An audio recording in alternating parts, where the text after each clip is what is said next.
Dr. Martin, it's such a pleasure to be with you at ASH. It's buzzing the hallway. A lot of people, I think we're back to normal. We're right here now, and there's no way back. A lot of people and a lot of science. Want to pick your brains a little bit about multiple myeloma. And as I structure what I want to talk about, let's start by frontline therapy and then go to relapsed disease. Sure. So what did you see so far, or are you expecting to see in frontline advances for multiple myeloma? I think we have actually made quite a bit of advance in the last 2 to 3 years. And the regimens that we use for frontline therapy have really narrowed. We had a lot of variability in what regimens people have used, but based on 2 actually large studies, including one of the novel medications, daratumumab, one in the transplant eligible patients, and that was the Griffin trial. It was a randomized phase 2 trial where patients received daratumumab RVD for 4 cycles, a single transplant Dara RVD for 2 more cycles, and then they went on to Dara Revlimid maintenance in the experimental arm. And in the standard arm is what we usually have done for a long time, and that's RVD for 4 cycles, transplant, a couple cycles of consolidation, and then just lenalidomide maintenance. That's been our bread and butter. But in the Griffin trial, we've had updates over time, and intermittent updates here at this ASH meeting in a variety of ways. But the one thing that came out of the study is there is a very deep and durable remission that's happening with quadruplet induction-based therapy. In fact, the progression-free survival at 48 months is right around 87%. That's one of the highest progression-free survivals at 4 years post any induction therapy. That's really an amazing result in my mind. And it's also very tolerable. We just actually had an update on quality of life post therapy with Dara RVD.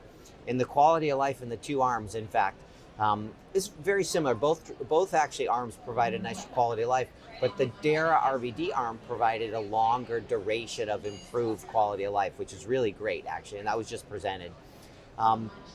In the transplant ineligible patients, we've seen data from the Maya study, which was a randomized phase 3 study of daratumumab, lenalidomide, and dexamethasone versus the doublet of lenalidomide and dexamethasone.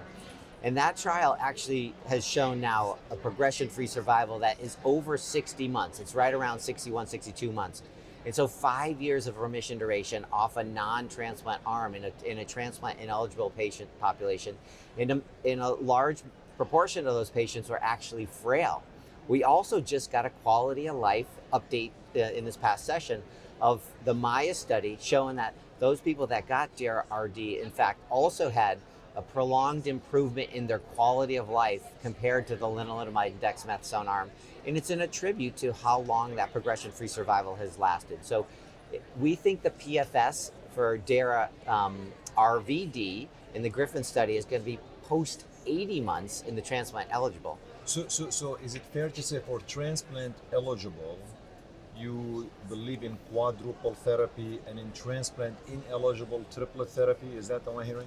So that's part of the debate because it was a phase 2 study and not a randomized phase 3 study. So some people are still sticking with RVD as the main regimen to start with. For me, this was a randomized phase 2 study.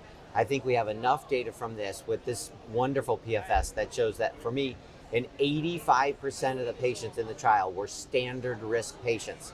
That this is for all patients, standard risk, and for the 15% that were high risk in the study. This is a great regimen. Dara RVD, in my mind, is my standard. Why didn't you give Dara RVD in transplant ineligible? Well, so there is a randomized study for that, which will be interesting to see. There's 2 randomized studies, frontline quadruplet versus triplet, and we'll see about those data. Honestly, I'm waiting to see because the Maya study with a PFS of 60 months, that's pretty darn good with just a 3-drug regimen. So right now, for me, it's a 3-drug regimen for the transplant ineligible until we get study results from the EMRO study and for also the Dara quadruplet. Let's shift a little bit to relapse disease, and I don't know sometimes I see you guys lumping relapse and refractory together, but do you treat them as one entity? And what have you seen at ASH that really struck you as interesting and novel? So that really, that's a really important question. So we we should be dividing the relapse scenario, in my mind, in three ways. And one way is actually going to be 1 to 3 prior lines of therapy. So what we consider early relapse, and the truly relapse refractory, which the patients have had 3 or more lines of therapy and are refractory to the 3 big therapies, the proteasome inhibitors, the immunomodulatory drugs, and the CD38 antibodies. So we should divide that up.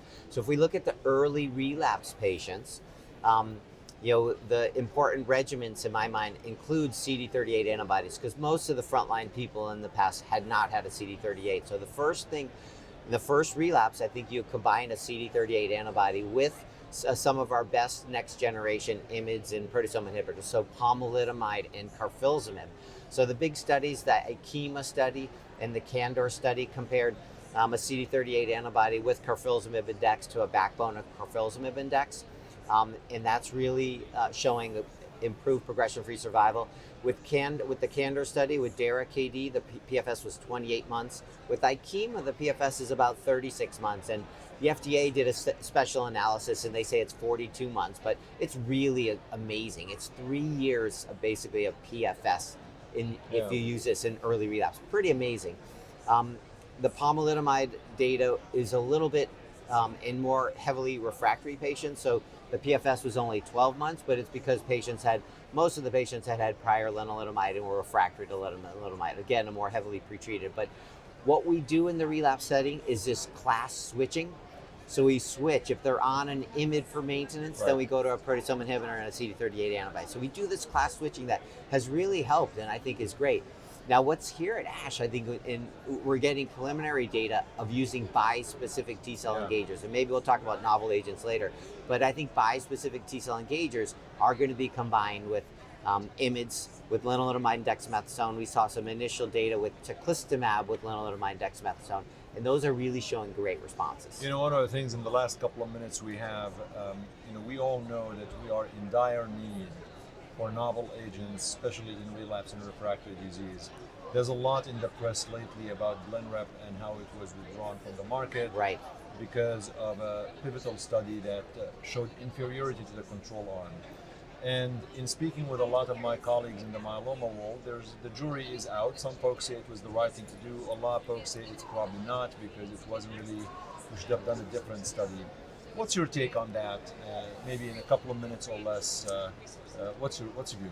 That's a really great question. And I'll say that the belantamab was our first basically drug to be approved targeting BCMA. So that's the next big class of medicines. And honestly, in my clinical practice, I've had some very successful patients get belantamab, those that were triple class refractory and have very nice responses. In fact, I have 3 or 4 patients right now that have been on it for more than a year, doing very well with very limited toxicity.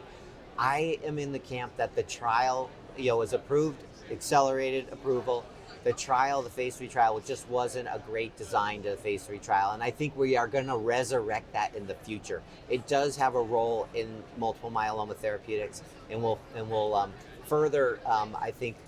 You think it should have been better to be like control versus control plus Blenrep, right? That has been the easiest way in for most drugs for randomized phase 3 trials. And I do think that is probably would have been a better study, yes. Okay. Dr. Martin, can't thank you enough. It's always a pleasure to speak with you. And we're going to speak again at future ASH's other meetings. Thank you so much. Nice talking to you. Thank you very much.